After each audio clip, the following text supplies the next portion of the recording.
Bonjour et bienvenue à toi dans ce nouveau cours en compliance. Aujourd'hui, je te propose un cours sur l'environnement et la compliance.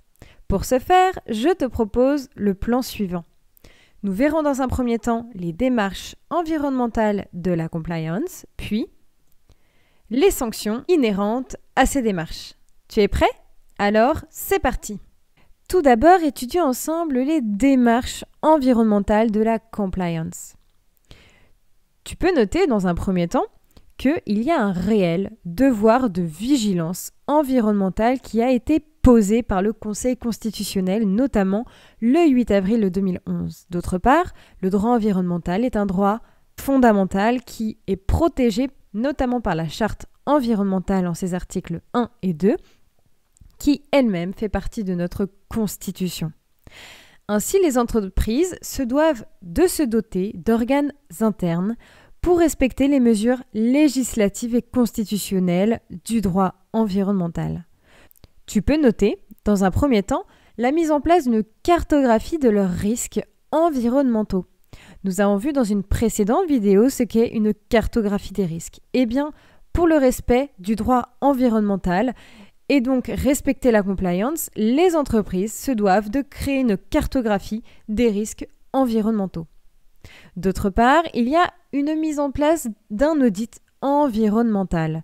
Dans une précédente vidéo, je t'ai expliqué ce que c'était un audit. Eh bien ici, c'est simplement un audit spécialisé dans la surveillance du respect environnemental dans une entreprise. Ainsi, les entreprises ont recours à des bureaux d'études, des ingénieurs et même des juristes qui sont en charge de vérifier l'application de la réglementation environnementale.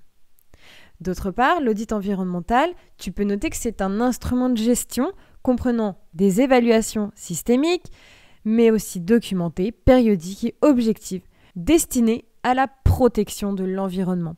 Donc la compliance et l'environnement, c'est vraiment deux notions qui sont complémentaires.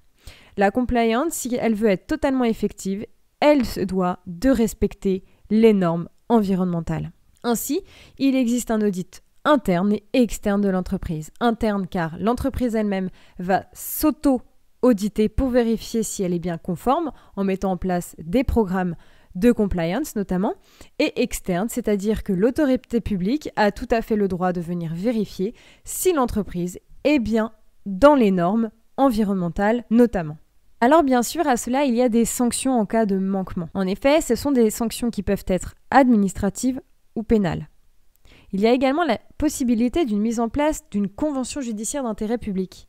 Nous l'avons vu dans une précédente vidéo sur le droit pénal et la compliance. Celle-ci va donc offrir aux autorités de poursuite une nouvelle option procédurale dans le traitement des atteintes à l'environnement, en mettant en place une convention judiciaire d'intérêt public que les entreprises se devront de respecter. Toutefois, tu peux noter que l'absence de condamnation par la mise en place d'une convention judiciaire d'intérêt public ne signifie pas qu'il n'y a pas de sanction. En effet, une telle convention permet aux entreprises, donc aux personnes morales, d'éviter le versement d'une amende, dont le montant pourrait être très élevé.